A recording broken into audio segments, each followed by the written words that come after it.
Hey all you cool cats and kittens, John Oliver here, and let's talk about democracy, baby.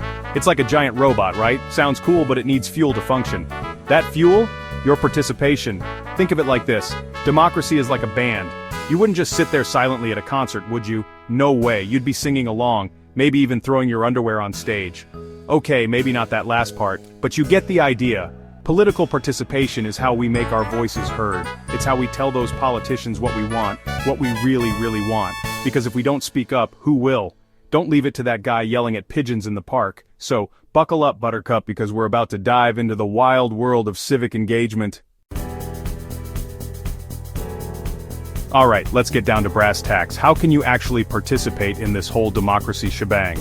Well, first up, we've got the classics. Voting. This one's a no-brainer, folks. It's the political equivalent of choosing between a delicious slice of cake or, well, more cake. Who doesn't love cake? Campaigning feeling extra, volunteer for a candidate you believe in, knock on doors, make phone calls, and spread the good word, or at least the word about your candidate. Contacting officials. Got beef with a policy? Tell your representatives, write them an email, send a strongly worded postcard, or if you're feeling really ambitious, challenge them to a duel. Okay, maybe not that last one. These methods may seem old-fashioned, but trust me, they still pack a punch. It's like your grandma's secret recipe for cookies. It's been around forever, but it still hits the spot. Now hold on to your hats because things are about to get digitally dazzling. The internet, my friends, has revolutionized political participation. Forget carrier pigeons and smoke signals. We've got social media, Twitter, Facebook, Instagram. They're not just for posting pictures of your lunch anymore. Use them to share your political views, join online communities, and mobilize others. It's like a giant virtual megaphone for your opinions. Digital campaigns. These days, candidates live and breathe online. You can donate to campaigns, sign petitions, and even volunteer virtually, all from the comfort of your couch. Just try not to spill your coffee on the keyboard. Online activism can be incredibly powerful. Remember the Arab Spring? That was all about harnessing the power of the internet to create political change. So get out there and make some noise. Just maybe turn your phone on silent first. We don't want to interrupt your cat video marathon. Let's rewind the clock a bit, shall we? The right to vote, that sacred cornerstone of democracy, wasn't just handed out like free candy on Halloween. It took a long, hard fight. Enter the suffrage movement, a group of courageous women and some cool dudes who fought tooth and nail for women's right to vote. They marched, they protested, they even went to jail, all for the right to cast a ballot. Talk about dedication. And let's not forget the constitutional amendments that expanded voting rights, the 15th Amendment, race, the 19th Amendment, women, and the 26th Amendment, lowering the voting age to 18. These amendments were game changers, folks.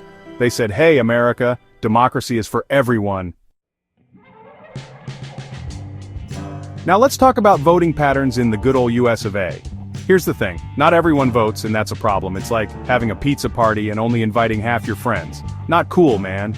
Who votes and who doesn't can be influenced by a whole bunch of factors like education. Generally speaking, the more educated you are, the more likely you are to vote. Knowledge is power, people. Socioeconomic status. Let's be real, folks, money talks. People with higher incomes tend to vote more often than those with lower incomes. Age. You know what they say, with age comes wisdom and a higher likelihood of voting. Younger people, you've got to step up your game. These patterns matter because they can create an uneven playing field.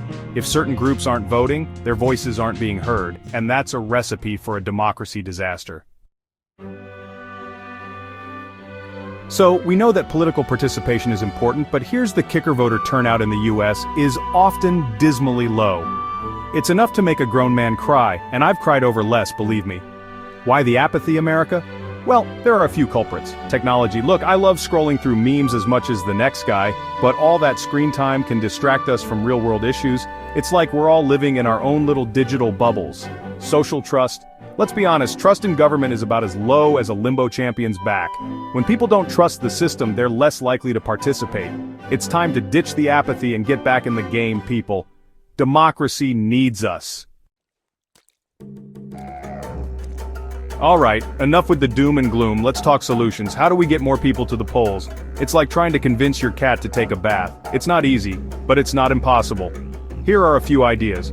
Easier registration. Registering to vote should be as easy as ordering a pizza online and twice as satisfying. Automatic voter registration, anyone? Awareness campaigns. We need to educate people about the importance of voting and make it clear that their voices actually matter. Think catchy jingles, celebrity PSAs, and maybe even a few dancing hamsters. Remember folks, voting is a right, not a privilege. Let's make sure everyone has the opportunity to exercise it.